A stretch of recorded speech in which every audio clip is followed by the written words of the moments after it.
Hello, Avatar fans, and welcome to the next episode of the Avatar Online podcast. This is going to be episode 226 of our regular shows, and we are recording this on February 28th, 2021.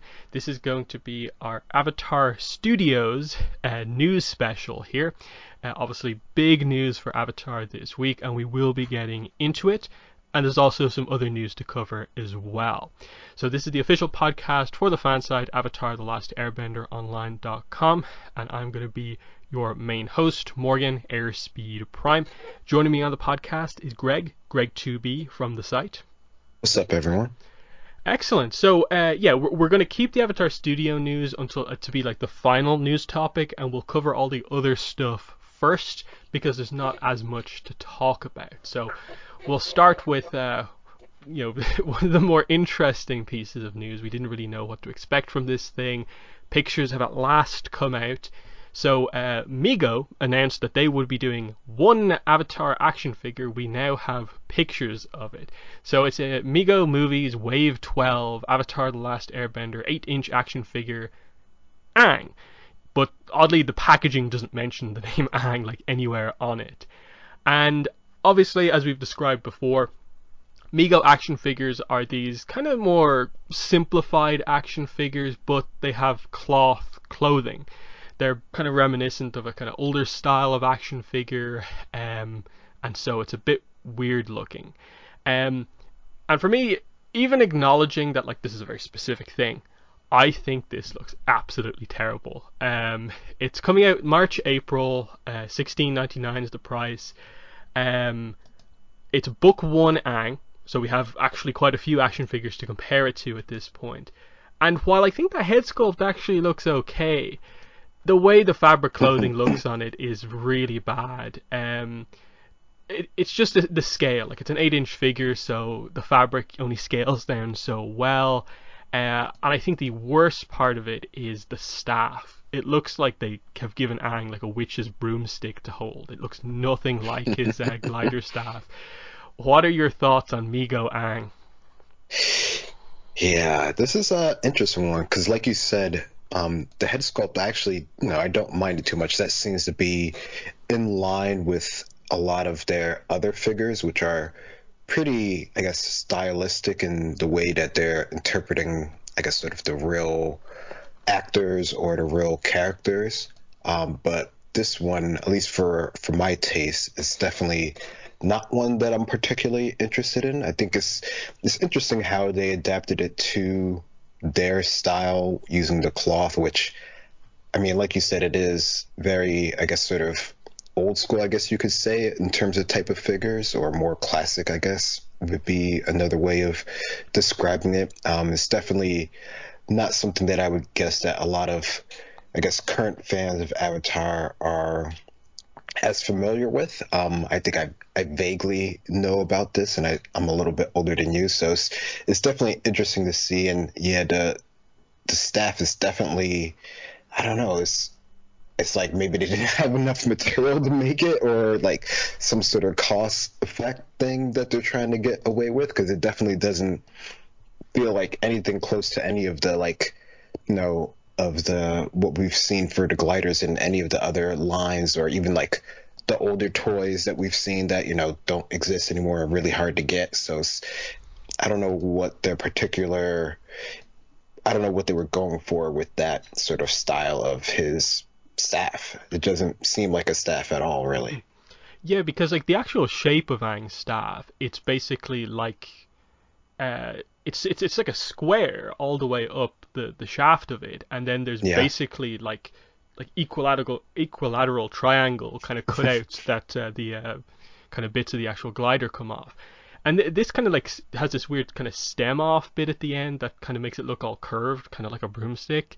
And it does have things that kind of look like the bumps that are meant to maybe represent the glider bits, but it's so short, and then like a lot of the pictures it seems like bent as well. So yeah, I've seen nothing but kind of negativity towards this. Just a lot of like, oh, this is freaky looking, honestly. But and this coming after, we got the Loyal Subjects Aang like pictures, it's just like, oh, like we have good action figures, like this one doesn't particularly matter. So Yeah. there's that. So we'll move on. Next up, we have Dark Horse made a comic announcement, but nope, it is not the one we've been waiting for. It is something completely new. So they sort of followed up the Avatar Studios announcement with this. So Dark Horse on their own blog, this is what they say: adorable new Avatar The Last Airbender arrives in all new, all ages line. Dark Horse Books and Nickelodeon are pleased to reveal a new line of books for the smallest fans of Avatar The Last Airbender in the upcoming book line, Avatar The Last Airbender Chibi. Launching September 2021, Avatar The Last Airbender Chibi launches with Aang's Unfreezing Day. When Aang was frozen in an iceberg for 100 years, he managed to forget his birthday. Luckily, his friends Katara, Toph, Sokka, and Zuko plan to surprise him with a new special day to celebrate, but they'll have to be careful while they prepare. It's a surprise.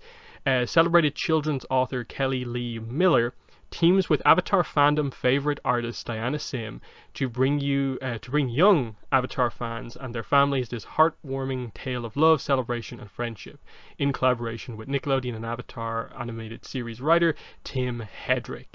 It's coming out September 7th, 2021. It's going to be 48 pages, and the retail price is $7.99. So the price reflects the kind of shorter page count, and they're calling this, Chibi Volume 1 Aang's Unfreezing Day. So there's going to be multiple volumes of this. Brand new creative team on this. Came out of completely nowhere. We didn't really know this was coming, but I guess this fits with what Rachel Roberts said like back in March last year, that like we'd be getting new formats of books. This obviously is one of them. I believe the artist on Twitter did mention something along the lines of that, like she's been waiting like a year to talk about this. So that speaks to, I guess the planning that they had in place at this time. So, yeah, Greg, what are your thoughts on this new Avatar comic announcement? Avatar Chibi Comics, and specifically Aang's Unfreezing Day.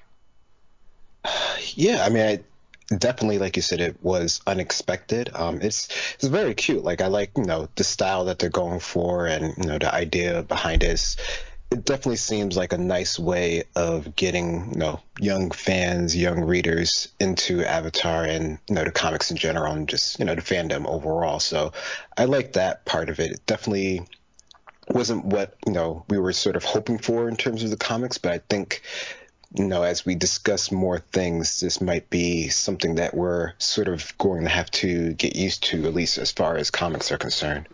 Yeah, that's probably the big thing to take away from this, is that this probably will have to be more of the direction that Dark Horse go in if they're not going to be able to tell the big stories with Avatar Studios being the one to do most of the major stories. This maybe all helps to put together why we have switched to one shots. That is potentially maybe the biggest style of story the Avatar comics are capable of doing right now, is those character one shots. And this is something that one of the few options that they have maybe to expand their line if they're not allowed to do important stuff. It is interesting, they're the titling of this Avatar: The Last Airbender Chibi. Now, my immediate thought on this was that, like, okay, what does this mean with regards to the canonicity of this? Because everything else Chibi in Avatar is non-canon. Like the shorts are blatantly non-canon, and even in the Lost Adventures, there's one or two Chibi stories at the end. They're also in the non-canon section.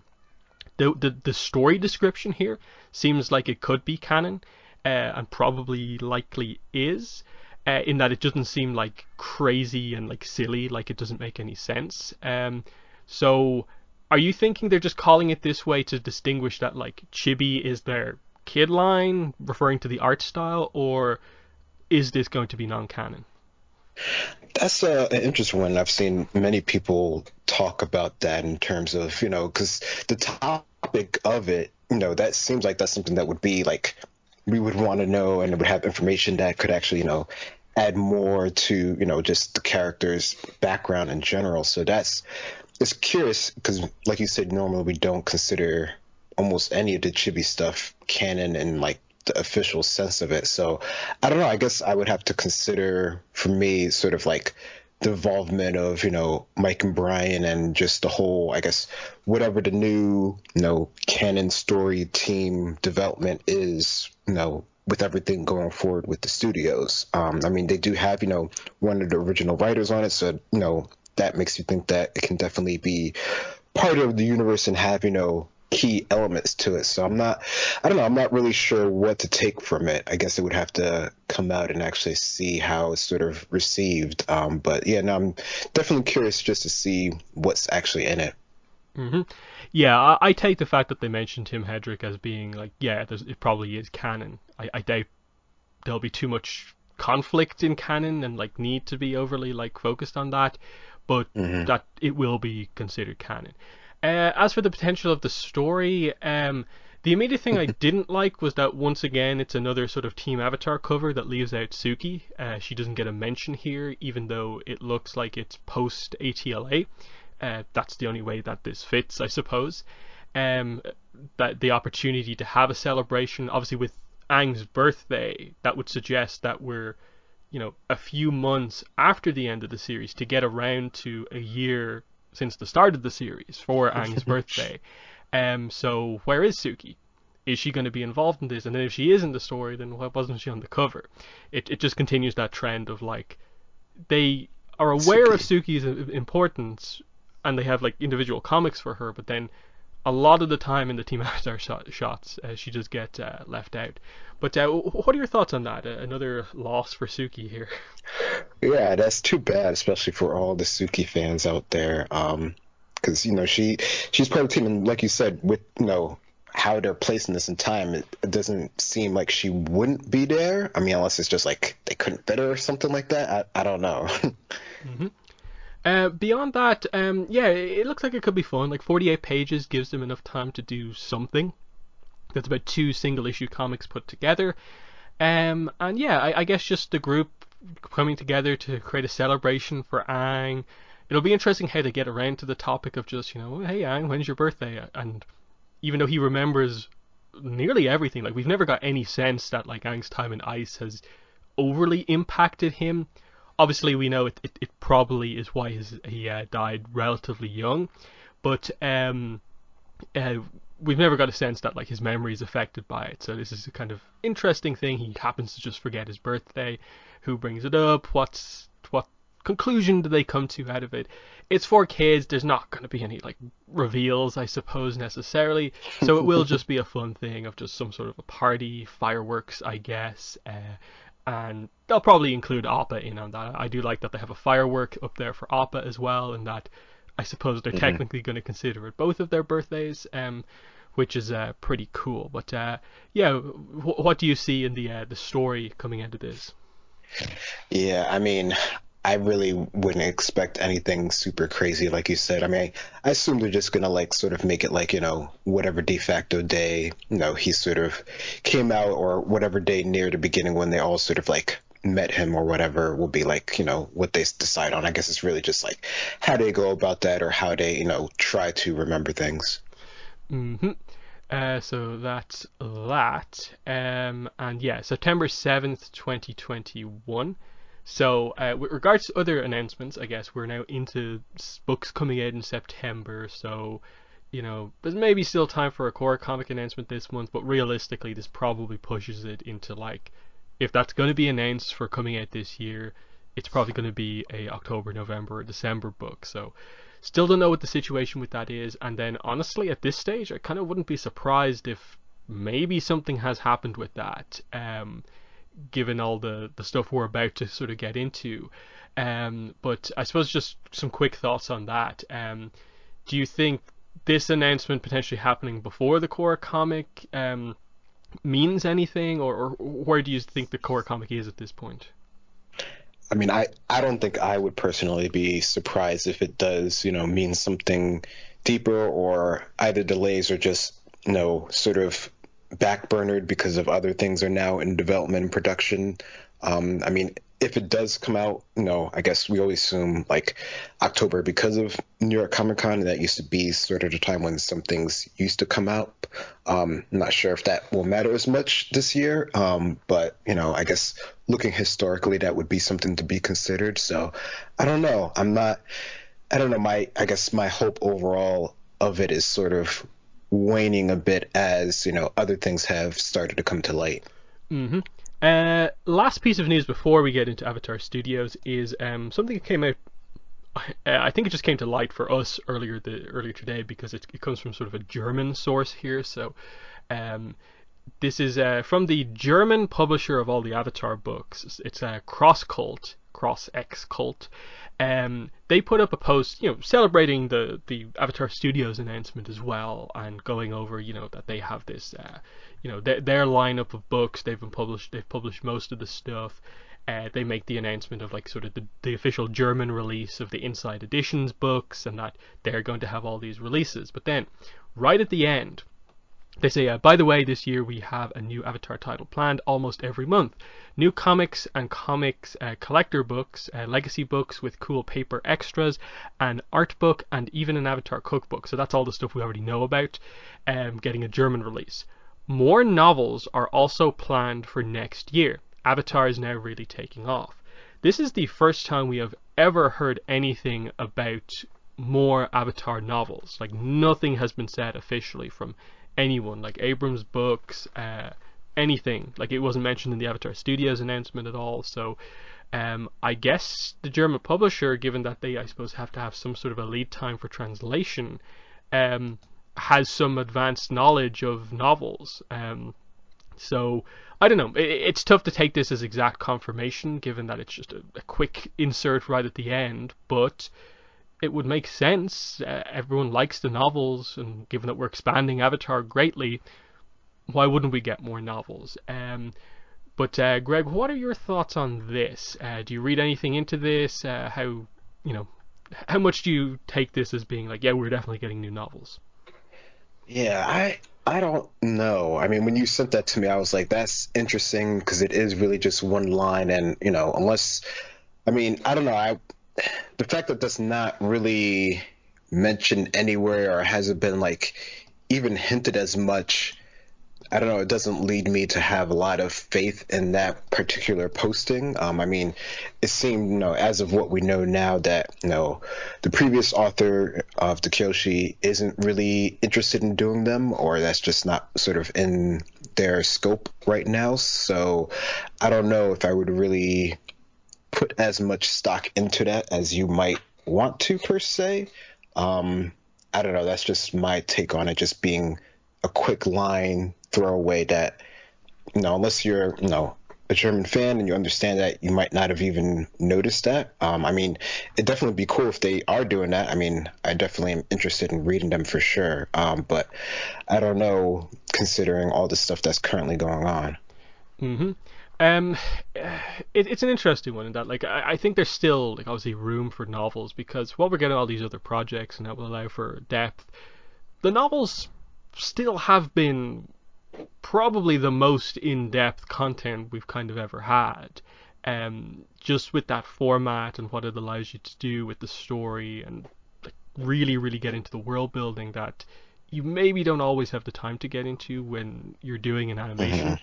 Hmm. So there's still a demand for that. Like the Kyoshi novels, I'm guessing were probably factored in with the announcement we're about to talk about in terms of like, yeah, people still Yeah. care. Look how well these novels did. Let's continue them and do even more. So, it's just a case of, why are they the first ones to announce something? Why aren't we hearing about this from a more, high up source in a way? Is this announcement coming soon? It would, hmm. It's tough because like it's obviously still very early this year, and if they're saying novels coming next year, where does that kind of place it in that? I had a quick Hmm. look on their site, and it seems like they released the German versions of the Kyoshi novels like basically in or around the exact same time as the English versions. So Yeah, I saw uh, that. it there's no like this was translation time necessarily, but that probably speaks to why they maybe know in advance. Yeah, it's probably just waiting for an announcement, which is it's cool. It's really really fun to see that. In that we'll probably hear probably about that before anything specific on the Avatar Studios stuff. But you know, Mm. it's something just to keep in the back of your head that novels are still a thing and probably will be going forward. I doubt they're just talking about the paperback versions of the Kyoshi novels, for sure. But yeah, let's finally get into the big announcement here. So I suppose we'll get into the story a little bit of kind of how this kind of came about, but the core of the announcement is that Viacom, CBS, Nickelodeon, whatever way you want to kind of refer to it, is launching a Avatar specific studio called Avatar Studios. And the aim of this studio is going to be to literally just create new Avatar content. They're going to be producing new series, spin offs, films, and short form content all in the Avatar world.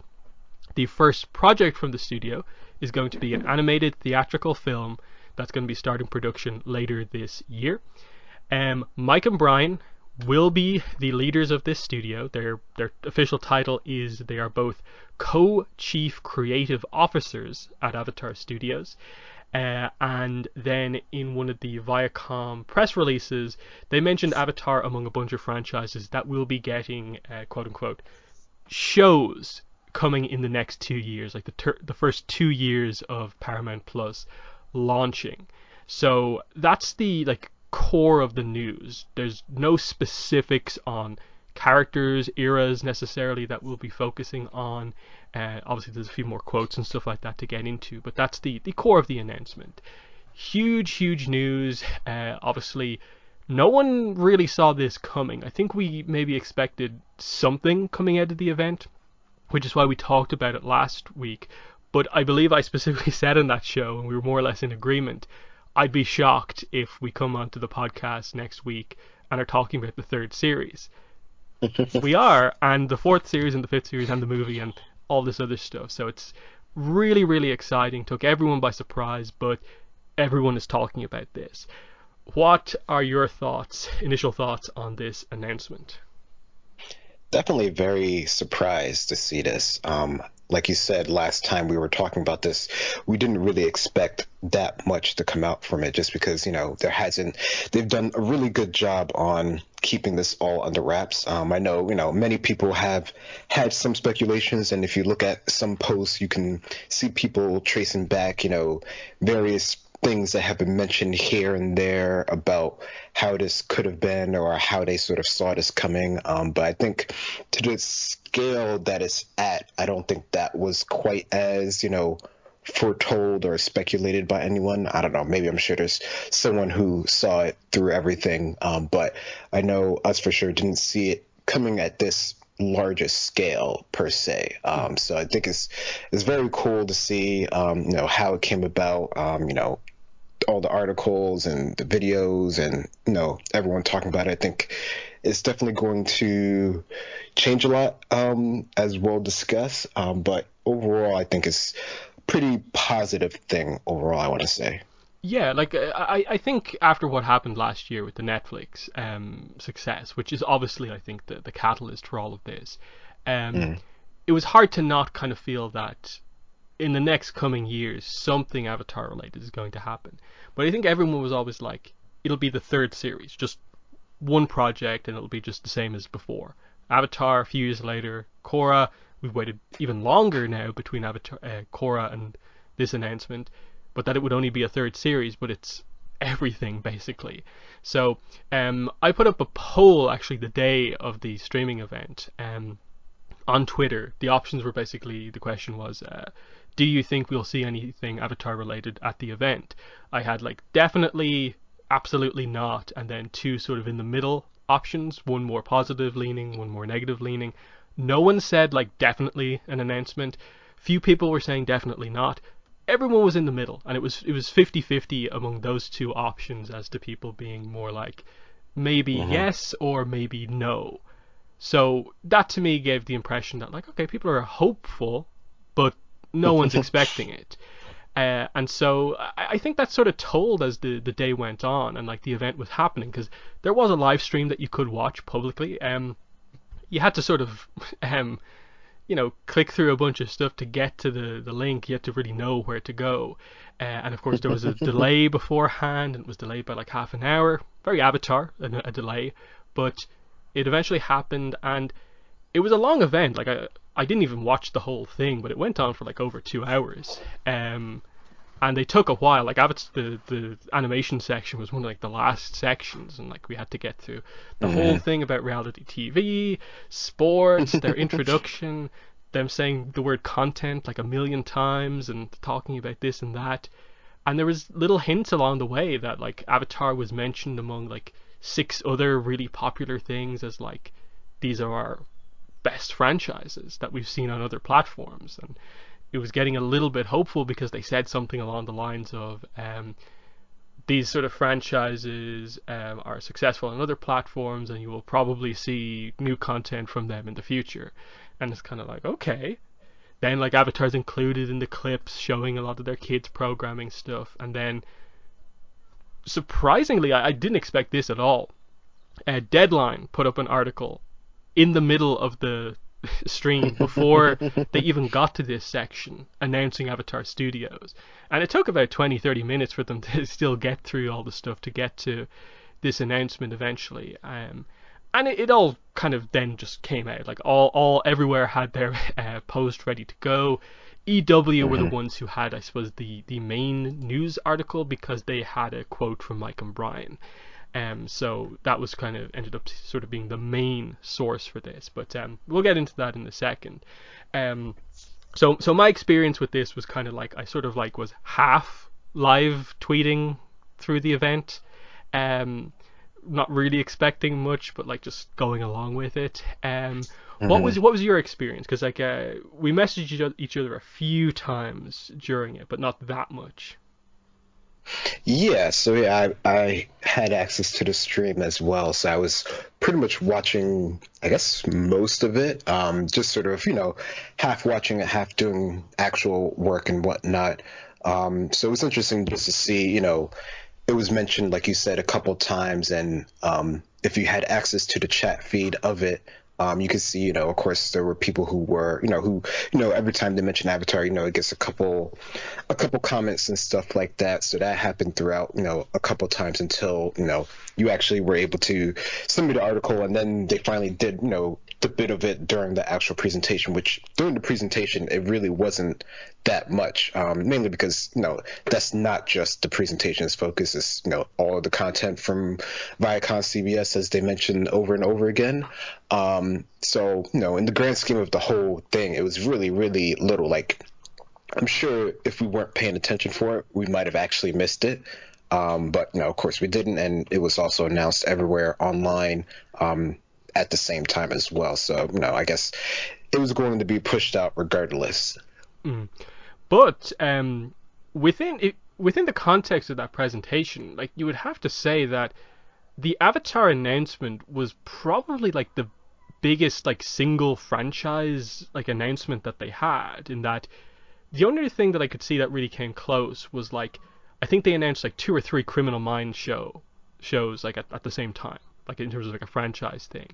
But like Avatar, they just took time in the middle of the production to focus on, here's a studio to make Avatar stuff, and we're going to be doing this and that. Nothing else quite got that level of attention. They all, of course, had like, sequels, follow-ups, spin-offs for some of their other stuff, but it was very notable to see just like, whoa, Avatar Studios, like a whole new studio created just for Avatar stuff. And that has to be pretty notable. Like all the sort of fears that anyone had about potentially Mike and Brian returning to work with Nickelodeon, this is the level of, I suppose, commitment that had to come from their side to make the fans believe in the project of like, we will support you on this because we're giving you your own studio and, theoretically like 4+ projects planned, multiple of each of these types and so on. So it was pretty crazy to just like see the scope of this. That like it was really, you just got the sense that okay, the higher ups at Viacom really did see how popular Avatar was, and we're now seeing the results of that. And it's been a long time coming, but finally we have it. The only interesting thing was that all the articles had like the official Avatar Studios logo, Mm-hmm. but in the actual presentation they didn't have that logo. They just had like Avatar: The Last Airbender Studios or something like that, and it didn't seem like it was made at maybe the same time. I'm not really sure. That maybe the graphic was only put together very recently, but still, it's a great announcement. No one saw it coming, and it's super cool to get into. So I'll read out the quote that EW have from Mike and Brian. So here's what it says. It's hard to believe it's been 19 years since we created Avatar: The Last Airbender, but even after all that time, there are still many stories and time periods in Aang's world that we are eager to bring to life. We are fortunate to have an ever-growing community of passionate fans that enjoys exploring the Avatar verse as much as we do. And with this new Avatar Studios venture, we have an unparalleled opportunity to develop our franchise and its storytelling on a vast scale in myriad exciting ways and mediums. We are exceedingly grateful to Nickelodeon President Brian Robbins and President of Nickelodeon Animation Ramsey Naito for their enthusiasm and respect for the Avatar property and us as its stewards. From the start, they've supported our ambitious plans and created a positive, proactive environment for us. We're excited to be back at Nickelodeon where Avatar began, doing what we do best in the biggest way possible. We can't wait to build the great teams and productions to make all of this fantasy a reality.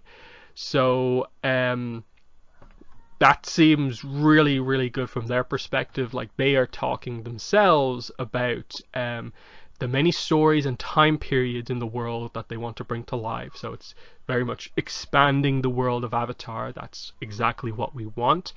Nothing super specific, but the fact that they're just talking about all these different projects, and it seems like this is sort of everything they didn't get in the Netflix production.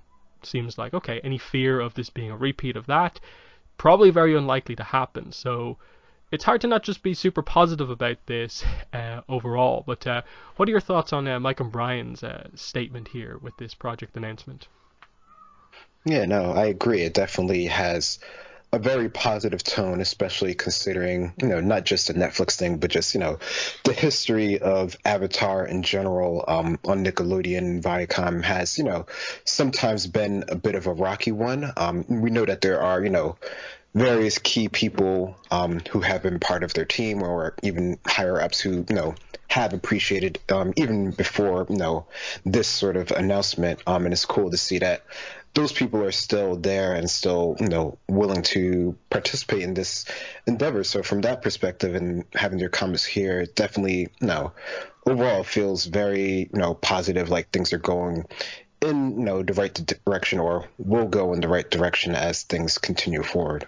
Yeah, and that's maybe the only slight negative to this, is just that like this is an amazing announcement, but it's very much an announcement for the future of Avatar. That we're not likely to hear anything super specific about any of this stuff for months and months. So the next year, potentially like year and a half, is going to be a little light, I guess, on stuff. If like it seems, maybe the Dark Horse books aren't even going to we're not maybe even going to get that core comic. Who knows? If they just need to announce it, if they have one. And again, the novel announcement will help with that. But once we do get into this stuff, it's going to be great, of course. I just hope they have like a plan in place, not just for like starting all the production and stuff like this, but like, a proper plan for like communications and stuff like that. In that, are we going to get a coronation style thing again? Is there going to be a website for Avatar Studios? Are we finally going to have sort of like a centralized website for the Avatar franchise, which we haven't had before? Or when we have had it, it's always been taken away after a few years, and that causes like sort of kind of canon information continuity problems, and that like the amount of information that is lost because the old Nickelodeon website isn't up the same applies for like a lot of the Korra games up on the website that are down at this point. There needs to be a sense for that communication side of things as well. So I hope they can get that side of things going, because this seems to solve like every problem we've sort of had with the franchise in the last few years, and that being sort of a lack of direction, a lack of a proper roadmap that actually plans ahead. In that it's always felt like they'll write this comic, and then when that one finishes, they'll plan what the next one is. There's no long-term plan, whereas they're going to have a long-term plan for this. And while it might be a bunch of scattered projects that aren't inherently like linked in terms of like their place in the canon, they're probably going to have set things that they do and don't want to hit. So that's probably the main positive to take away from this. The other, I suppose, source thing I want to talk about here is just in the press release, they mentioned like over 50 original series to premiere on Paramount Plus over the next 2 years, including Halo, Frasier, Criminal Minds, iCarly, The Real World, Grease, shows from the Avatar, Yellowstone, Star Trek, and SpongeBob SquarePants universes, and more. So they're saying like over the next 2 years, you will see shows, plural, from the Avatar universe. Now, it's unclear about the exact way you interpret that grammar. Does that mean like shows and they just refer to the multiple franchises, or multiple shows within each of those franchises? Either way, that suggests, in addition to the movie project, which is a movie that's going to be in the theaters, that there's a show coming in the next 2 years as well. So again, it's tough to fully say like what is confirmed and what is not confirmed, but it looks like at the very least there is a series that they're planning, and a movie planning is potentially the first two projects, which makes sense because the movie is going to have its theatrical run and then be on Paramount Plus. The series, I guess, will be on Paramount Plus from the start.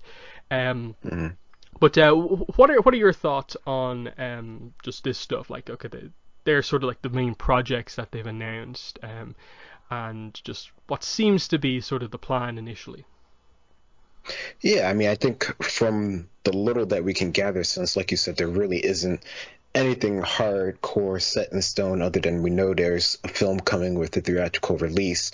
It seems like they have a lot of things, or they're hoping to have a lot of things planned out, or at least, with all of this, or at least what we're hoping to see, investment in Avatar Studios, that there's definitely going to be many things that are actually planned and that'll be pushed out there. I mean, it's, the way that the production works for these things, it's definitely going to be a bit before we see anything, like you were mentioning earlier. So how will this affect things overall? How are they going to sort of bring things more into the fold? Like I don't know, it should be interesting to see, like you said earlier, what is their actual roadmap and how everything is going to, I would assume, funnel more into each other rather than being sort of split, here, there, and over there. I think this definitely gives them the chance to sort of unify what they actually want this, universe to be, now that they have this sort of backing. Because, I think that's, probably the thing that we've always talked about before, is that, it is a universe. It does have all this stuff. There's a lot of content that can be there, but it wasn't really treated in that way, and it seems like now it actually is being treated in that way, or at least that's what we're currently hoping, at least. Yeah, which immediately puts into the question of like, okay, you're committing to Avatar, all these projects, multiple eras is what they're talking about, which suggests that straight away we're going to get projects set in timelines we haven't really seen before. They probably will have to have something official out there to act as a bit of a guide to the timeline, because it's not too complicated, but I say that as someone who like knows all this stuff. Like trying to explain to people who've maybe only seen Avatar and like briefly watched Korra that like, oh, like there's 10,000 years of history for the most part, there's this Avatar, and this Avatar. Like half of the Avatars we know are probably characters like the majority of fans aren't super familiar with. So they need to get into that, and so cover the idea of, this is this era, this is the specific timeline, which typically has been perhaps one of the weaknesses of it, mainly in and around the Avatar timeline. They solidified a lot of that with Korra, but the hope would be that part of Avatar Studios is also that they would have like a, I guess, a continuity team to make sure everything fits with what we already know. So that's all the stuff that we sort of hope for, those announcements, and hopefully they'll have a way to tell us all of that stuff. About the only other like specific thing would just be that in Mike's Instagram post about this, he does mention that they're going to be co-creative officers at Avatar Studios to develop new animated projects and oversee the franchise. So specifically specifying that right now all of the projects are planned to be animation. So it doesn't seem like live action is on the table at the moment, which I guess roughly makes sense. So that's really, really cool to consider. So I suppose we will get into some speculation here on the first announced project is a movie, a theatrical movie, so one that will be out in the cinemas. I believe the way they explained the way that movies are going to work on Paramount Plus is that movies will see I think they said like 30 or 45-day run in the cinemas, and Yeah, will 45. Yeah. then will go up on Paramount Plus. So that will probably be the situation for Avatar. But that's crazy to consider. Like, it's one thing like we get like a feature length animation thing that's like a film. It's another to be like, wait, we're going to be able to go to the cinema to see an Avatar animated thing? No one ever predicted that that would be possible, and everyone is speculating about what that's going to be. I think this has to, like, as the first project, again, it's the first announced project. We don't actually know if this will be the first one released. That's really unclear. But if this is the first thing that gets released, I think it kind of has to be Avatar: The Last Airbender related. Just because it's one thing to guarantee the success of a project that you just put up on Paramount Plus. It's another thing to get people to go out to a movie to see it. And I think the way to guarantee the most people possible go out to watch something is to make it an Avatar: The Last Airbender movie. This way, you avoid what has sort of been potentially a little bit of an issue for Mike and Brian in the past, that they don't want to sort of be constrained by sort of just what fans want and just to constantly and forever do Aang's story. This way, you just do a movie to cover that. It's successful. It launches your studio on a big level, and then you can expand stuff out. I just I can't quite picture right now, because I can't see what like their plans are, or they haven't said anything specific, how a new Avatar or another type of series that they do as a movie would be the success that it like potentially could be if they did the older Team Avatar movie. And that's why that's where I lean right now, is like that is the way to start things off, is that yes, you sort of give the fans what they want initially, and you sort of satisfy that demand straight away of show the fans who grew up with the characters grown up, and then we can get into the other stuff from there. Because we're so, I think, locked into this idea that like we're so used to like we'll get one series, so if it's not this thing, then we won't get anything else. Now we have so many projects because they're talking about spin-offs and all this other stuff. So they could do Avatar and Korra and a new Avatar and a spin-off at the same time, theoretically, based on what they're saying. So I would never rule out sort of older Team Avatar stuff. But what do you think they might do for the movie as the story? That's a good thought. I mean, I think in terms of, production and getting people and, all of the money involved with it, that seems, to me as well, like the logical choice of what you would do.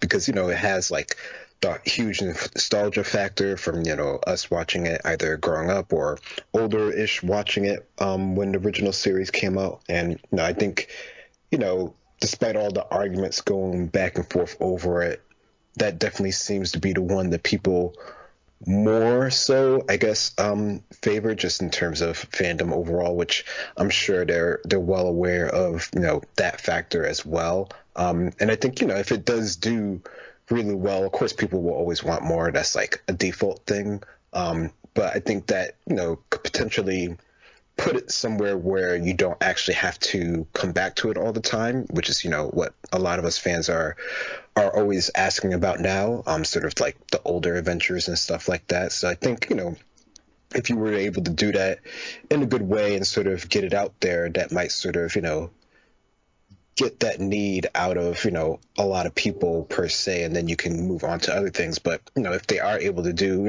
multiple projects at the same time, especially if they're not, they're not the only ones, sort of directing this, they're not the only ones sort of leading each individual project, they're just sort of like overseeing it, that definitely, gives a lot more ability to them to do multiple things at the same time, assuming that they have, production and budget and the teams and all that stuff for it as well. Yeah, like they don't have to be in the same position that they were in on both original shows on every single one of these projects, because they will be in a more overseeing position, which I take it as like they probably could step in to be showrunners on a project if they wanted to be, but more than likely they're going to have to get people in to do that. They might be the showrunners on like the movie or a series, their new idea, but they might get someone in to do the movie. And I think that's the big thing here in terms of like, yes, Mike and Brian are the studio leads here, but because of the position they're in here, I do think a lot of maybe statements they've said in the past about what they do and don't want to do don't matter as much anymore, because there's all the support behind, like, I suppose any project that they want to do.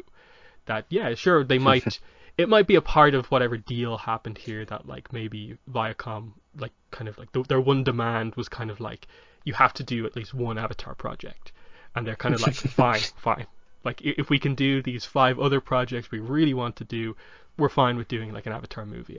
I can see it being something along those lines, where like maybe creatively they don't want to just go down the nostalgia path, but it will be a success, and for the first movie you have to, I suppose, guarantee that success. Like, it would be really bad if the movie didn't do well because they tried to be like overly clever with it.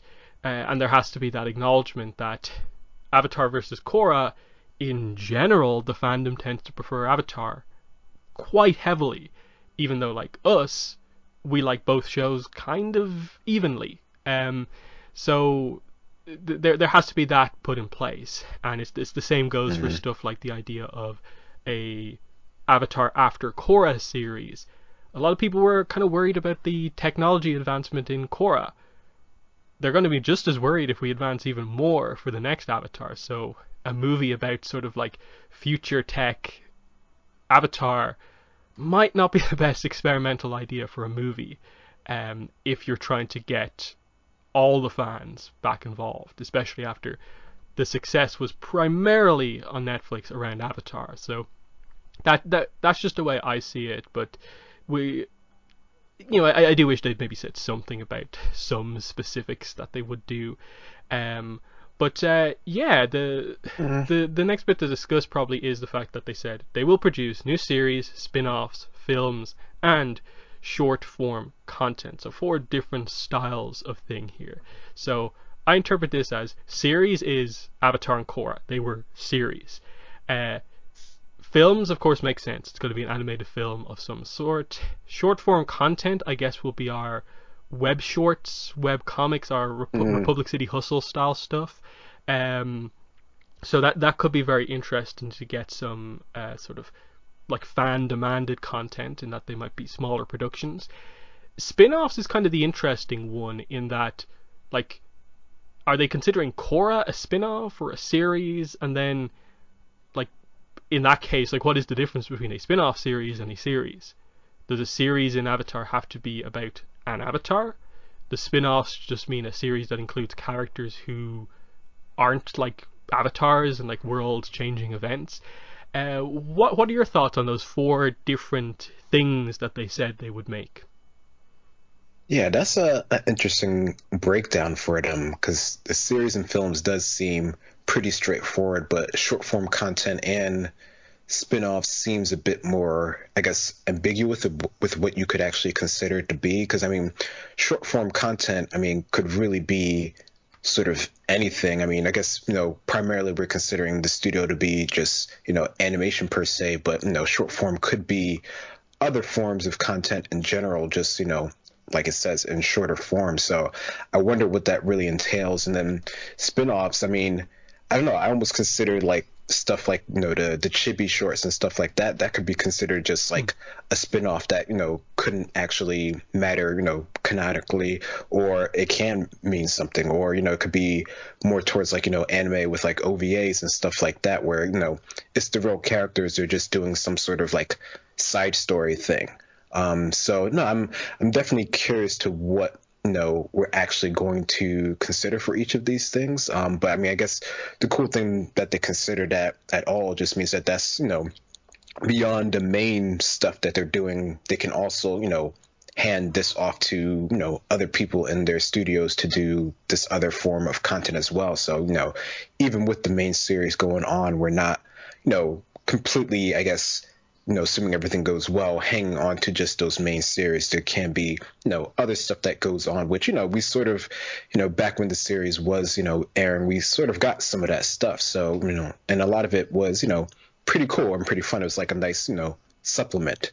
So it'd be cool to see how that's more integrated into the larger vision, since some of the stuff from before, it didn't seem to be, I don't know, it didn't come across as, like, aware to like all the fans. Like, we always talk about like the dream world stuff, and like, half the people don't even know that that even exists, or any of the Republic City Hustle type stuff, like, or like you said before, like some of the stuff is like lost to the internet. Like, I don't even know if the Wayback Machine has it. So there's a lot of stuff out there that they can do that can be brought in together. Yeah, because like Escape from the Spirit World is a really, really interesting piece of Avatar content. And it's on the DVDs, but I don't know how many people actually watch the DVD extras and stuff like that. I Yeah. think most people are familiar with it because they happen to come across it randomly on YouTube, like every so often. Um, and it has loads of information. Like before the two novels, like that was where we knew like everything about Karuk. Knew quite a bit of Yeah. information about like Kyoshi, Yang Chen, and so on. And I'm guessing that's what they'll do here. In that, like, I was trying to frame this the best way possible for anyone listening. To me, like, if in terms of like new ideas, new series would be like, we are doing a new series. It's going to be about the second Avatar, like the Avatar after Wan. That way, it's a series. It's about an Avatar. We'll explore how the second Avatar deals with being the Avatar. Really cool idea. Spin-offs I see as being like, hey, let's do a series, a kind of short series about pro bending. It's like a Avatar sports anime style thing where we're just following teams, drama, Down for that. off the court and stuff like that. That style of thing where it's just really focused, set in a slightly different time period, so it's not about like the fire ferrets and so on. Maybe like the wolf bats can be part of it. You can maybe set it in the past where it's about the older kind of pro bending teams where when it first started. That it's not about saving the world. It's not about villains as such. It's a spin off. Films would be, I suppose, your like if they had done one story differently, theoretically you could see that being a film type thing, or like we've been talking Yeah, about, for sure. uh, Aang Aang's crew, Team Avatar, older. Like this is the major threat that they faced that wasn't Yukon when they were adults. Because I suppose the idea of a series with them would have to be more sort of slice of life when they're older to skip around to the important parts, because it doesn't make sense to do a Korra style series with older Team Avatar that like threats just come up every single day. So one major event, high quality animation, just really capture everything you want to do in the film. And then I guess short form content would be like, here are going to be these kind of like webisode type things where like here's a short about Kyoshi because everyone likes Kyoshi, Yang Chen, Karuk, that sort of stuff. That's how I sort of picture this kind of going. They also sort of talked about that some of the stuff would be, it won't all necessarily just be like straight up it'll all be on Paramount Plus. They did talk about like using their like third parties and stuff like this, which I Hmm. guess would Hmm. just mean that, like, with the short form content, for instance, they could, if they wanted to, just put it up on the website, the Nickelodeon website, or um, on the TV channel Nickelodeon, if they really wanted to. That some of this stuff might actually just go up there. I guess if they choose to do maybe a spin-off for kids, um, focusing maybe on some younger characters in the Avatar world, they might just do a Nickelodeon TV show that would better fit Nickelodeon. Like, maybe it's not as plot heavy. Maybe it's more of a sort of slice of life style thing, with just some fun Avatar characters for kids. That to me seems kind of like the idea that they're going for here. But how do you picture how they would kind of use these different kind of avenues that they have?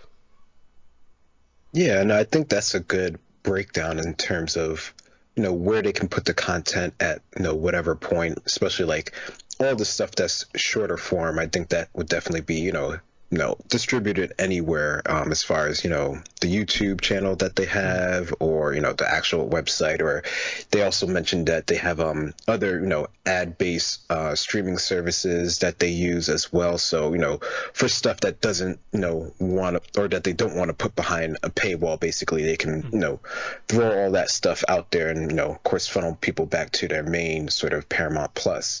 I think that definitely works as a breakdown for that stuff. And, everything else would be sort of distributed as is, as far as like their main bulk of their content. So I don't know. I think that's how I would particularly see it, from like their main stuff to their sort of side stories. mm.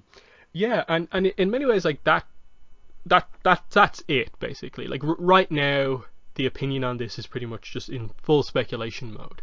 What style of stories will they do? What will the movie be about? How is this all Hmm. going to Hmm. work? Because, like they're saying, the theatrical film is not going to start production until later this year. I think the quote I read out from Mike and Brian talked about how they're looking forward to putting teams together. So it suggests that this still is like relatively early. I guess it's been planned for quite a while, but it's still coming Yeah. together. So it's going to be a while before we see anything from it, but they are suggesting we will see stuff within the next 2 years. So by March 2023, we will have potentially one or two Avatar things, which is really, really exciting. It's just about, like, what happens in the meantime. Like, when is the first proper news going to come out about this, and so on. But it's an exciting time to be an Avatar fan. Like, just the amount of comments on, like, the video I did of this on my channel, of like people coming back, like names I haven't seen since like 2014 from the site, usernames that I remember because I was like the main moderator on the site, so I kind of remember a lot of that. That was cool to see. That, like, even the return of Avatar to Netflix didn't bring some people back because it wasn't anything new. This has gotten everyone back, and Avatar's never been more popular because people are already invested in the stuff that we had already. Now there's a full commitment for multiple series and expansion. So Avatar is going to become something quite interesting going forward. Um, but the one, I suppose, so it's counterpoint to all of this is that, like, is this potentially going too far? Is this going too much? Because, like, Star Wars has obviously recently been suffering from this criticism of, like, are they announcing too many things too quickly? Um, and I suppose this is more of just a general media thing of, like, are we too focused on, like, content? um, it's hard to feel that way as Avatar fans because, like, we've had 7 rather light years. That the idea that, like, we're getting multiple things is just really, really cool. And we can't really picture a day where we'll feel like, I can't believe they're making this series, I might not watch it. But who knows? We have to wait for a few years to get to that thing. I kind of made the joke of, like, why are we making a series about Han from that episode? What are we doing here? I don't think we're going to go to that extreme, but that's been perhaps the one slight counterpoint to this. Again, until we see anything, it's hard to say that. But I suppose, what would your thoughts be on this? Of just, like, we've gone from basically like zero to like a million in like a day. Yeah, no, I think that's a really good point to bring up, and I have seen that mention, and I thought about that too in terms of just, this is definitely going to, just increase the fandom overall. Not only bringing back people, like you mentioned that, you haven't seen for years since the original, two series ended, but now there's going to be, of course, a new influx of people beyond just the people that sort of, found out about it when it came to, Netflix, the two series. So I think it's definitely something to consider. Some people might have been, sort of satisfied with the content that we had now, versus other people, are always sort of looking forward towards the future, towards more stories and, other things that can be explored, which is, more or less sort of where we're in the sort of thick of things, just sort of thinking back to, what could have been and, all the continued stories that, just the fandom has done in general. A lot of it hasn't stopped for a lot of people. They just have sort of, since there wasn't anything official, they just went on and made their own things. And now there is going to be, what's considered, official. So it's definitely going to be something to see with how, people are reacting to it, how, sort of the older people or older people in the fandom react to sort of the newer people in it. And, will that cause any sort of issues or anything like that? I don't know. It's definitely something that we'll have to, I guess, sort of just wait and see. I mean, we don't have, as far as like Star Wars in terms of like comparing like stuff that's no longer officially canon anymore versus the new stuff that is canon. Like, is there going to be something like that sort of rift happens where, half of everything that we already know is just, it's just not good anymore. It's just not the right stuff to know. So I don't know. I don't think, we're definitely not at that stage yet. We only have really like two main things and a whole bunch of other sort of like side comics and, some other media, but nothing to the level of that or any other of the bigger franchises. So I don't know. I'm not quite sure how I feel about that side of things yet. But it's definitely something to keep in mind. Yeah, because like we already have them, I suppose, in the fandom. The sort of like G1 people who are always like, Avatar ended at Avatar: The Last Airbender for me. That they just didn't get into Korra. They felt that Korra went against everything Avatar did. Of course, it's kind of at times difficult to agree with a lot of that stuff, but you have those people. You're going to have the people who are really stuck on Korra. Come back to Korra. That's all that matters. Like covering the other stuff doesn't really matter all that much. My perspective has always just been that, like you said, we don't really have that much content in the Avatar universe, considering the scope we've at least touched upon. We've got two series, 6 Avatar comic trilogies, 2 Korra comic trilogies, a few short stories, like a web comic, some web shorts, and the rest is that sort of more esoteric, like scattered information that's either from like interviews, old websites that don't exist anymore. Yeah, the games, like books that, like you would need to buy a book to find like one page that has something interesting on it. That sort of stuff. We really haven't covered that much ground because even though I mentioned like 20-30 comics there, they haven't covered that much ground either. Because like we're still like only like 2-3 years after ATLA in the comics. And then we're only going into potentially the 3rd Korra comic after like the first one didn't really cover that much ground. So while it seems like there's a lot of content, there's not really. So that's why I'd say like, yeah, like we're nowhere near getting to like Star Wars level just yet. And we'll see if, as maybe some people suggest, like if they do announce like maybe 5 projects and they're all like new separate eras, that we're covering something in or around Wan's time, we're covering something more in the middle of the Avatar cycle, something in or around the like Kyoshi to Zito level, and we're maybe going post Korra while also continuing Avatar and Korra. If we're dealing with like 7-8 different things at once, then maybe we're going too far. But I don't think we're quite at that stage yet. I think the approach that they'll take is they will try their best to balance doing some level of a continuation of Avatar and Korra, because they know there's demand for it, while also having new stuff there.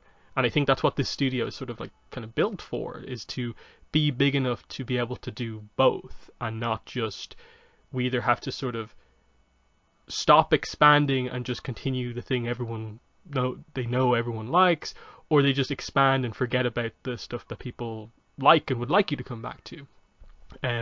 I just think everything's on the table at this point is probably the question. I can't really rule anything out, because I suppose a question that I've seen come up a lot is just, will they do adaptations of any of the comics or the novels that they've done so far? What are your thoughts on that? There's been a huge demand for animate the Kyoshi novels, or animate like The Promise, The Search, The Rift, so on.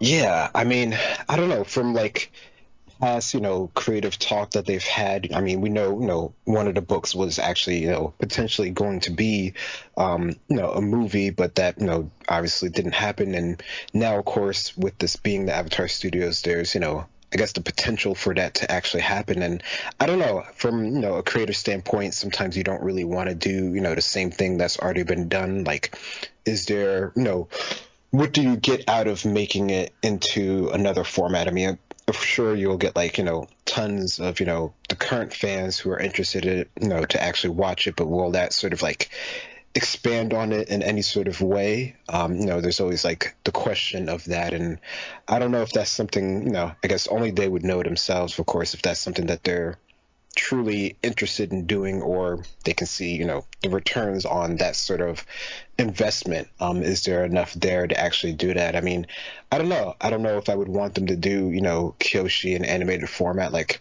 would that work? What would they have to cut out in order to do that? Will, people compare it to the original one? And, there's always that sort of like divide there in terms of, what's what, and, comparing them back and forth. So I don't know. For me, I almost might want them to sort of stay away from that. Like, I mean, you can definitely obviously do stuff with those characters, and maybe that's what we'll actually get in the first movie, which, I don't think we would be totally surprised if that's the route that they actually choose to go. But, treading the same material, I don't know, it doesn't always have the same sort of worth, depending on what you're sort of going for. Yeah, it's an interesting discussion, because I can absolutely see why, like, the search specifically, like the story, Ursa's story, the search for Zuko's mom, that reveal, is something they might want to do, just because it's like a specific open-ended mystery left at the end of ATLA, and it's the most important thing that the comics have ever told. And while it is the most, the best-selling comic, it's the most popular comic, the comics still only have a certain reach. So specifically that story, I can maybe see them wanting to do that as maybe a film. I potentially, like, that film would seem like the way to go with that, or else you do it in shorts would be my guess. Just because the scope of those stories, even though it's like 372-page comics, when you get into adapting that, you get through it quite quickly, given that there's like action scenes and so on. So it wouldn't require a full series, or maybe even a spin-off series. So I can see them doing it in something like that. And the same goes for, I think, Kyoshi. I think Kyoshi, there'd be a lot more debate about the adaptation there, because I think a lot of what makes the Kyoshi books is the fact that they are novels, and they have the depth behind them in terms of like the world building, and the stuff that you can do with the narration of like the book telling you what's going on. You get none of that in animation unless you insert a character to just give exposition. So yes, I suppose people would want to see specific scenes from those Kyoshi books animated, and they might do that as shorts. But I think probably the best we could hope for is just that they do shorts about Kyoshi as like a continuation. So like, here's a short that features Kyoshi and Rangi, because people want to see more of Rangi visually. You can do that as a continuation. Maybe you can do a short where you have a flashback featuring Yoon, and you have some more references, and you fill out Kyoshi's story in a more sort of you know, well-known way, because more people would watch an animation than would read the book. Um, because like they have to acknowledge Kyoshi's like super popular, so I can see something Kyoshi happening. Maybe not one of the biggest projects, but something with her. So um, it's interesting, and it's just like this. They could do anything, and that's the main takeaway from all of this. Is just that every single option is pretty much open.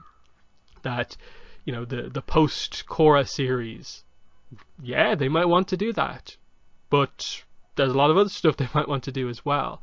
But yeah, I just hope they have some plan in place to present information on this, and that I'd kind of like it if there was some form of an update, like to follow this up. But that's probably asking Mm. for too much.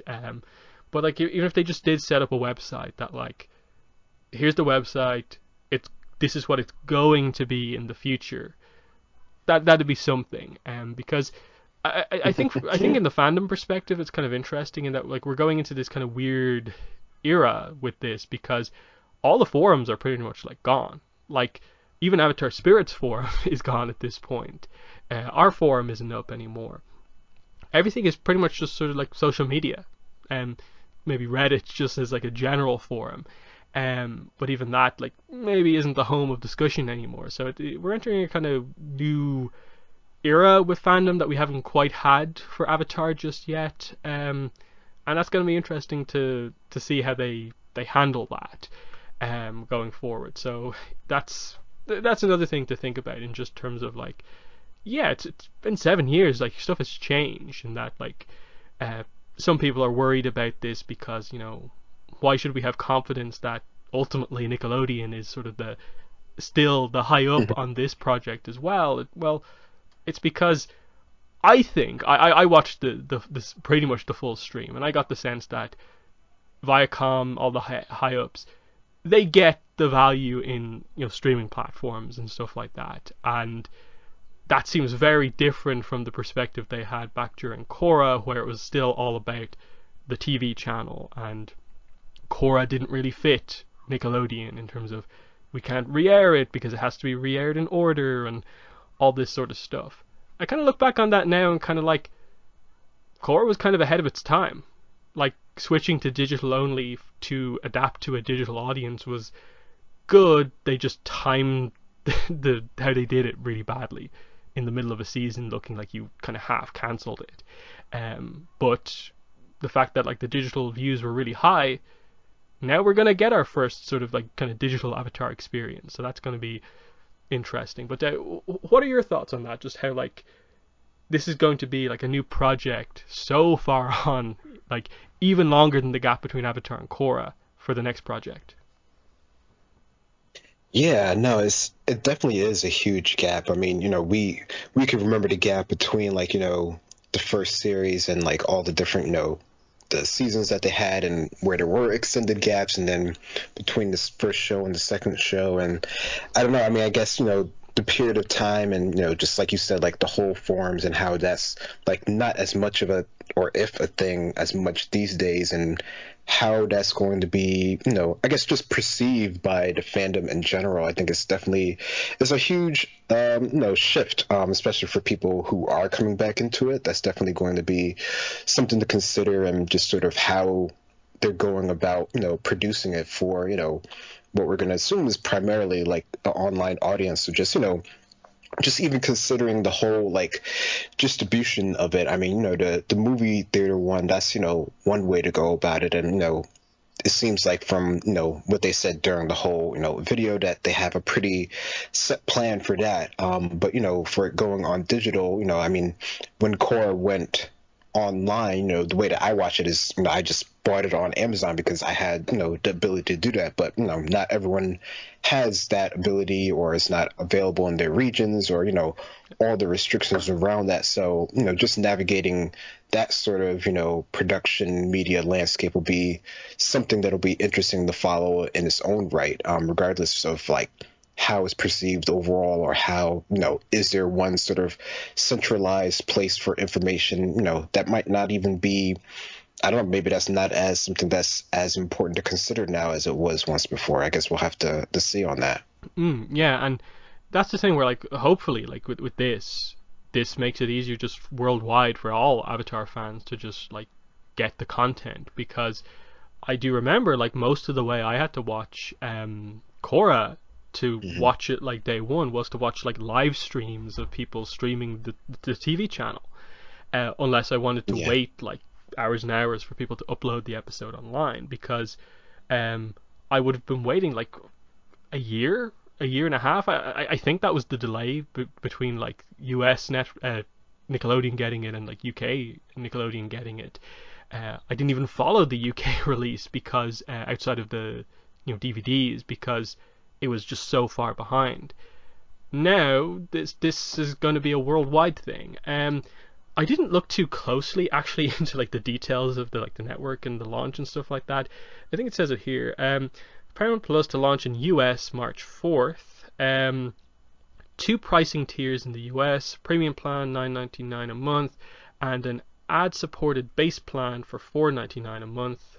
That will be available in June. It'll debut in Latin America and Canada March 4th, the Nordics March 25th, and Australia later in the year, and additional markets to be announced. So right now it's kind of like, where does Europe stand in all of that? And I suppose the one like kind of fear in a way I had of this is just that like if you look at the amount of stuff Hmm. they announced and just like all the like every sport and stuff like that, I'm kind of like I don't think I'm going to be getting all of that if I get this network over here, just because of all the Sky deals for like football and all this sort of stuff. So I hope this doesn't get too sort of like uh, American focused, and it kind of it is does leave people out.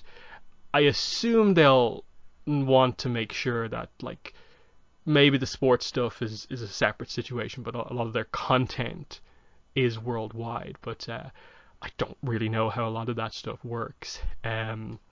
Hopefully, it is just a worldwide streaming platform, and they just haven't announced certain regions yet. But I suppose, what are your thoughts on like, yeah, what we know about like the service? That okay, we're gonna get it for Avatar, but like this is the price it's going to be. This is what the options are going to be. What are your thoughts on that? Yeah, no, that's definitely something to consider. And I was wondered at in general. I mean, of course, I'm based in America, so some of it is obviously geared towards us, but that's always been something that needed to be considered. I remember that being pretty much a big thing with everyone else sort of getting it either delayed or not having, easily accessible access to it. The internet is the internet, so Mm, there's that to consider. But for the way that their actual services right now, even if you do get CBS All Access, there is depending on your region, you are restricted to certain things. I mean, that was one of the things that they did mention during the cast, that a lot of their stuff will be available to their major markets, of course, since that's sort of their major stakeholders per se.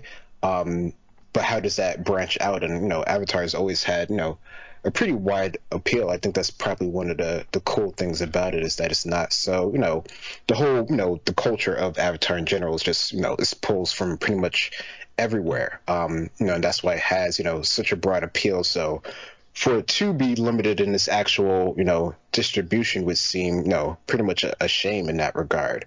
So I really do wonder about that, or if it'll be sort of like how it was before when Core was out, that like depending on your ability to access Amazon, you could pay for it directly per episode or per the season or whatever. That's how we had to do it before, because there wasn't really Nick Viacom didn't really have anything mm, to do as far as like actual real digital distribution, especially back then. Like we were saying, it was pretty much a new thing. So it's like if you knew how to get it, the official way, you could figure it out. But otherwise, you're just like, I don't know. mm. So it'll definitely be interesting to see how that actually is rolled out. I mean, I would suspect that it's probably not going to be everywhere in the beginning, just because that's not how the deals work typically. Even with like new networks where they're actually trying to do that, which for good or bad, whatever they actually do, it seems like that was like their main focus during it. It's like people will have access to it, but how many people, like, it'll have to be wait and see. Yeah, ultimately, I suppose hopefully you at least will be able to use like a VPN to like make it work out, and that they don't have like Mm. crazy like geo blocking restrictions in place. At least we'll be able to Yeah. get the stuff. Um, yeah, like that's the kind of one fear. Maybe it's just that like yeah, how difficult is it going to be for like a lot of international fans to actually watch this stuff in the end? But they have, I suppose, before the Avatar stuff comes out, they have like a year and a half, 2 years to figure that out. We'll know where we're at by the time the first Avatar thing comes out. Um, like Yeah. it'll be known for months how to access this platform from Europe and so on. So that shouldn't be a problem. I suppose one of the final things is just that like this will be our first time getting to experience one of these streaming platform shows in Avatar, and what way do they do the release, mainly with the series when it's an Mm. episode format. Are they going to do it like Mm. Mm. drop the whole season at once, or will they do it weekly? Because obviously Netflix tends to do it mostly all at once, and in a few things I think they do week by week. Um, but then, say, Disney Plus has a tendency to do it like the other way, where most of their shows are week by week, and not a lot of them go up all at once. Um, I suppose because we're in the fandom, we maybe lean towards the do it weekly so we can have the discussion, we can get the full experience like we're used to. Um, but I suppose that will depend on what it is. Maybe the spin-offs, they might just put them all up at once. Full series, week by Mm. week. Really depends. But it's an interesting one. In that I I wonder how that would work in the fandom. Just like dropping like here's a full season of a show. Like imagine like we just got like Avatar book 3 all at once. That would be like crazy. But I assume it'll be like shorter form seasons. But still, that's an interesting one again from a fan perspective. Like we're not used to just that amount of content at once. But what way do you think they'll do it? Yeah, that is definitely something to consider. I guess I don't know. It's interesting. I guess it's sort of like the old model versus the new model in terms of, distributing your episodes, and how does that work in the grand scheme of like your overall sort of like production timeline? Like, do you need that sort of like week by week to sort of finish things up before they go to air actually per se? Or, do you just have it already done and you're just sort of like holding it until the sort of right time? I mean, I guess, from my perspective, it's, it would be nice to have it, week by week, especially if we actually like, cover it, of course, and all that sort of stuff versus, a one big chunk of things, which we have done, sort of in some other, shows and mediums. So, it's not something that can't be done. But, how, and then the whole idea of just like, spoilers in general, and how that's such a big thing in, the social media, culture in general right now. So there's that sort of factor to consider as well. And, of course, there's always, the potential for leaks and whatnot. So that's something that will, have to be addressed or just thought of in general. So there's definitely a lot of different factors that go into that. And I don't know what side I'm particularly, on. I mean, if it's, the shorter form, then, shorter, or shorter seasons, it doesn't seem like that's like the hugest thing to worry about. But, there is going to be, I don't know, some people that do prefer, sort of one at a time. So I don't know. I'm not really sure. I guess it would really depend to me on the length of the seasons as terms Mm. of, how much content I would want at one time. Because like you said, if it was the original ATLA and they were doing like whole seasons at one time, which I don't think they would do that. It would probably be more like Voltron, where, even if they do have that much, they still sort of like break it down. Maybe, it might be the thing where like the cliffhanger from, season one, part one is like doesn't really feel like it's a good cliffhanger, and then we're looking back at it and it's like, okay, this works as like a whole thing, but it doesn't work as like an individual Mm. like section.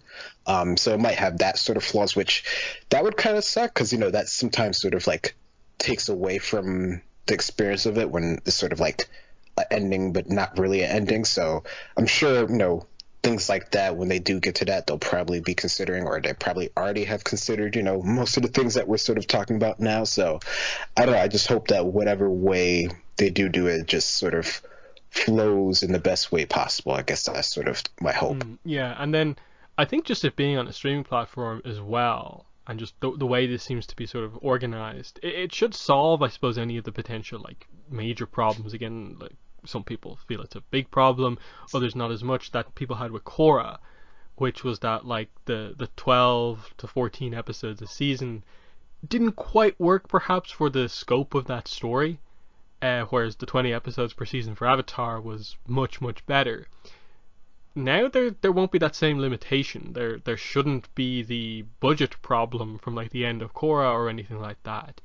Um, Mm, so they'll be able to, I suppose, do the amount of episodes they want for the stories that they have, and we shouldn't be left with as many like large questions about things. So I think that should solve like I think the majority of like the sort of Korra production problems, just because of this new format, the fact that they're supported and it's a streaming platform. It's for the most part seems relatively unrelated to Nickelodeon the channel. We'll see how that goes. That that to me seems like a good thing.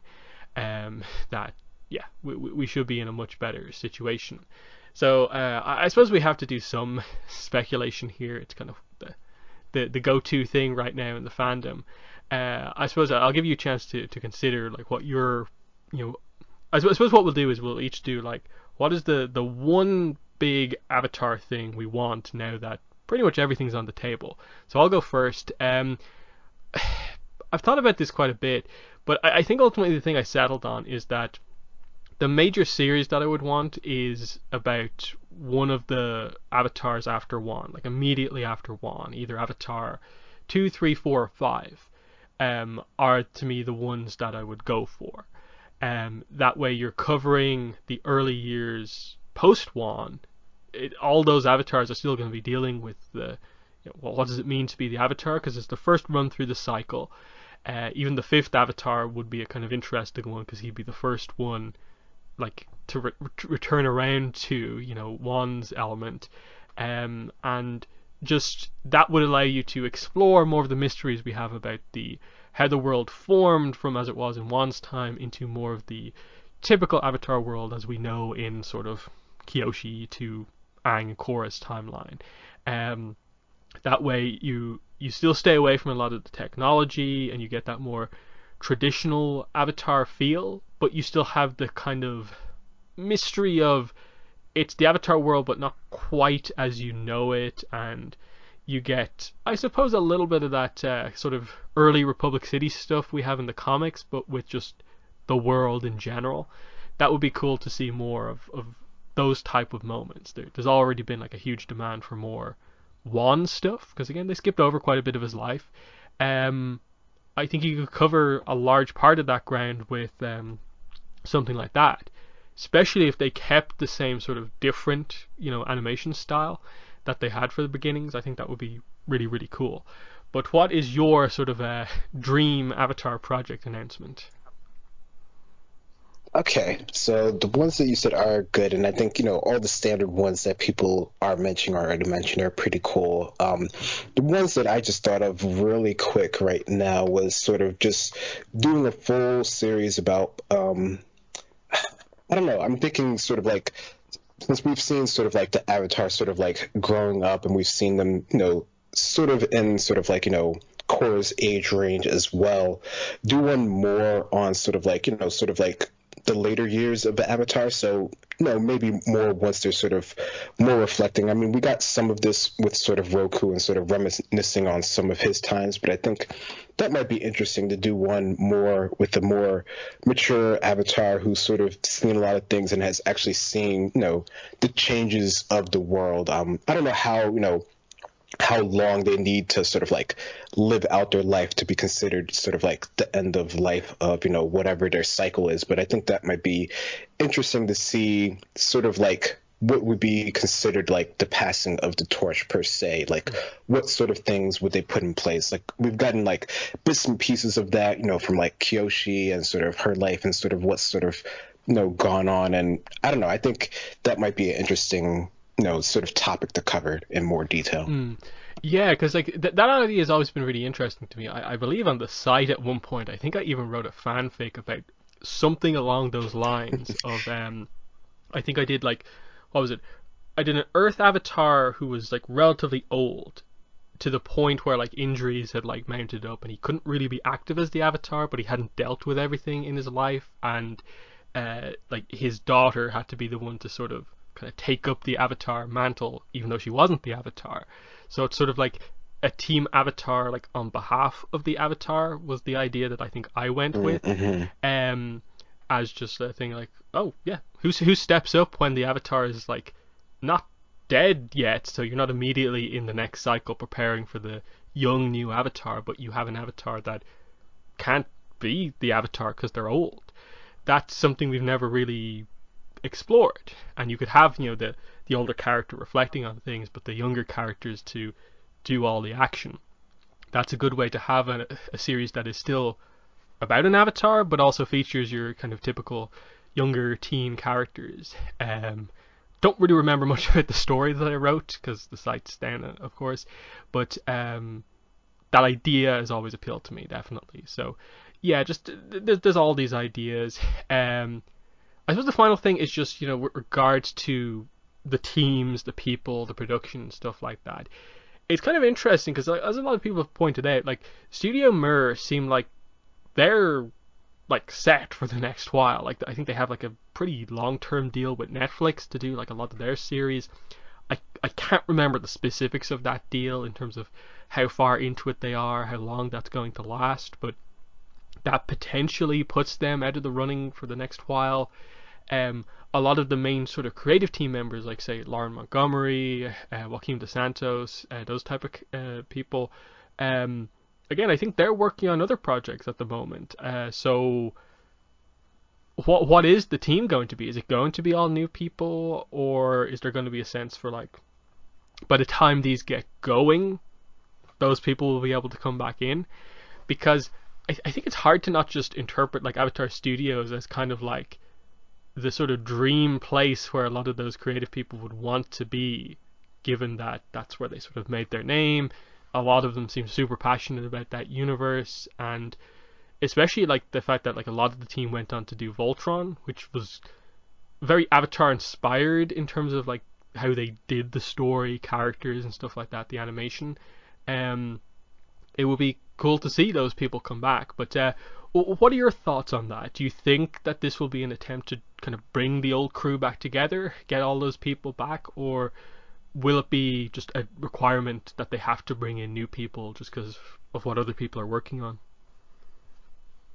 Yeah, I mean that's like, scheduling and all of that sort of like production stuff. I mean there's a lot that goes into that for sure. And some people I'm sure, they might be ready to sort of move on from, the Avatar and do their own projects, whereas other people might, definitely be willing to go back to it. And it always seems like whenever we see something online that Bright are doing, there's always like, the people that, worked on the team originally are always like, donating fan art and other stuff to like donate for people and other events and stuff. So, it's, from the fandom's perspective, I'm sure it sort of seems like they're still, rather close with each other in terms of just general stuff versus some productions where people sort of split, they just sort of split and go their ways. Avatar definitely seems like it has more of a community of the creators that are actually like involved in it, which I think is probably one of the other big things for us, just as fans, that they seem like they're really into it and passionate about it, and that definitely comes through, I think. So I think from a fan's perspective, it definitely would be cool and ideal if the people if they want to come back and work on it. But the logistics of that actually working, I don't know, it definitely seems like a lot of them are doing other projects. But like you said, this when they actually get into production and actually start things going, will people's schedules be free up, or will people just be willing to, potentially drop what they're currently doing to work on this venture that, even though it has, this huge name behind it and has all this money from Viacom CBS with it, it's still, it's not, even if we think it's like a sure thing, it's not really quite there yet. Things can change. Who knows? The world is always changing for sure. So, there's still the element of risk in this, even if it is, something that does have a huge sort of fandom behind it. So, that's something to consider as well. I mean, I think almost anybody who I follow from, the production team on Instagram was all, congratulating them and whatnot on, this announcement and whatnot. Even Studio Mir was in on it as well, and I think they actually wrote back of them, Bright being fans of Studio Mir as well. But that doesn't mean that that's automatically going to be the team that they hire back to actually do the work. And who knows? Maybe they might find someone even better than Studio Mir, which to fans, that might be like sacrilege to even think about. But that is a possibility as well. So I don't know. I think, I would hope that they would get, some of the creative team back, even if it's not like immediately for the film. But I think it can't hurt to have them back, I don't think. Yeah, the thing with the animation studio is kind of interesting in that like all of these projects are planned to be animation, and there's going to be at some point multiple in production at once. They're going to need multiple animation studios, or like to get an animation studio on board, like a big one fully just for Avatar stuff to make this work. Because if they're doing like a movie, that's going to be like movie budget animation, unless they're just going to do normal animation for a movie. I'm not really sure how those kind of decisions get made, but the expectation there would be that we get movie level animation. And what do we do there? And that's just really interesting to consider, in that like, okay, short form content, I'm guessing they could get like a lot of their kind of artists or hire some animators to do a Republic City Hustle style thing, a project that's not going to be like huge, that requires a full studio to do. That's fine. But spin-offs, series, films, you need animation teams. I'm guessing like they'd be looking into Studio Mir for like, when does your deal come to an end, and like that they'll get them back in as soon as they can. But we probably will need to accept that like some other studio is going to come in, and what do they do there? Realistically, they just need to get any sort of anime studio in, really, because like I know Book 2 and the early episodes where it was Studio Pierrot are kind of like not well looked upon and stuff like that, but they were a fill-in studio last minute, and they adapted to the style pretty well. And you sort of have to look at it with a bit of a magnifying glass to fully see that big of a difference. And people doing sort of taking screenshots of like non-keyframes to show how bad their animation is not really helpful, because you look at any non-keyframe stuff and it's going to look weird. So yeah, like I think that should be fine. Like again, I think animation quality more comes down to like time and budget than super specifically the studio. Of course, you have the individual people are really, really important, but if you give, I think, any decent studio enough time, they'll present something really, really good. In the same way that like Studio Pierrot have done incredible animation before, but they don't like that specific studio doesn't do like every episode of every show that they have. Like Boruto is a show they have at the moment. Like everyone is excited because the actual Studio Pierrot animators are going to be doing next week's episode, and so it's going to be really, really good. But they didn't do the last like 5 or 6, and they were all sort of outsourced. So that stuff, I assume Mike and Brian have a much better sense for like where to find the animators and stuff like that, because they found, I suppose, JM Animation in the first place, which I think basically became Studio Mir, if I remember correctly. So if they have to go to another Korean animation studio, they know what they're looking for. So that's that I think should be fine. But that's interesting to know though, because like when we do get the animation studios announced, there is going to be people analyzing it a little bit more, because just like I think everyone is just more knowledgeable about that sort of thing these days. What is the studio and how is it going to work? So yeah, that's just really interesting. So yeah, I don't think there's like that much else to say other than just this is a really, really big announcement for Avatar, what we've been waiting for so long, that we've only been doing the podcast pretty much once a month the last while, because there just hasn't been enough news. That there's only so long we can talk about Funko Pop rumors on the podcast before like we have to like actually get some content. And even a lot of the comics recently haven't been like super great to get into in particular depth. This obviously gives a lot of confidence. Like, yeah, I'm so excited to even just get into the news cycle for all of these projects and hear some details about that. And sure, maybe it's going to be a bit light on content for the next year or so, but just knowing that there's big stuff on the horizon is massive. And like, what a difference just 1 week has made in the fandom, going from like we'd be lucky to get a third series to now we're getting like everything. That's huge. And the fact that they managed to make it a big surprise and then over deliver with the announcement is really impressive. But what are your final thoughts on this Avatar Studios announcement?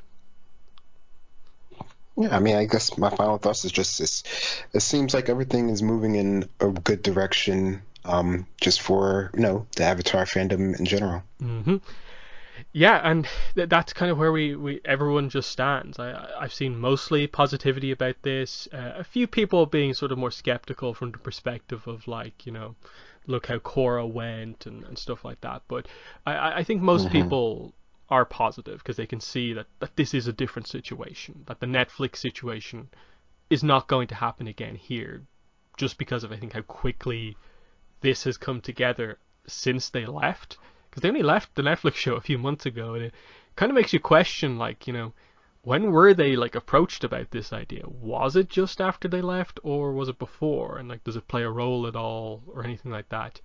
But probably the main thing there is just that, like, does anyone care about the Netflix show anymore?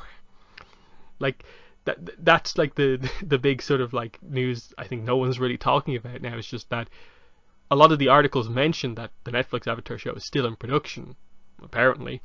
Um, but does anyone really, really care about it at this point? And the answer, for the most part, is no, because it doesn't have anything that makes it stand out anymore. Because it's just going to be an adaptation of Avatar. Now we have the entire universe open to explore again, um, and Mike and Brian aren't involved in that thing. So I don't know. What are your thoughts on the the Netflix show where we stand right now? Yeah, I mean, I don't know. It's interesting just because of how how it was pushed so much before, and now it seems like it's almost been completely thrown to the waste by without the creators in it, and with the new all the new stuff on the horizon. That the interest level for that even before this was always sort of like, is this going to be good? Is this not going to be good? How are they going to be changing things? And, with most recent sort of like potential rumors of what could be sort of like how they're going to structure the characters and their ages, is like, do people even want to, even attempt to, consider those possible changes? I don't know. It definitely seems like it's something that most people who, were already fans of the show pretty much, were already leery of like disregarding it. And now with the creators not part of it, it's like, why bother with it? I mean, I'm sure, just by, the reason of it being on Netflix, it will get people interested in, especially people who are more attuned to live action. Like, that is a huge, market in general, even though, us as fans of Avatar were like, animation has to be like the only way and the only way it can ever be done. But, there is a huge market for live action shows, as can be seen, of course. So there's definitely, I don't think it should be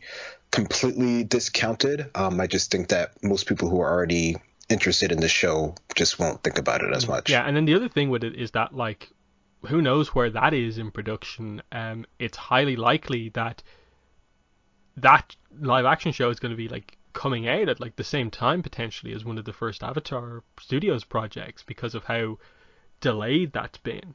That, like, you know, unless that Yeah. comes out within the next year, everyone's going to be just more into the details we're getting on the Avatar Studios project. And so, you know, it really puts it in a situation where, like, they either have to change it to be really different to make it stand out, or they just try and make it as high quality as possible, which, you know, the end result of that is just that, okay, cool, you've made a solid, you know, live action adaptation of this show everyone likes, but everyone's always going to view the show as the main thing, and you just made a kind of copy of it in a way. All the sort of kind of flair from it is gone, and so it's like, just how will they Mhm. mess it up is sort of the main interest, I think, for most people.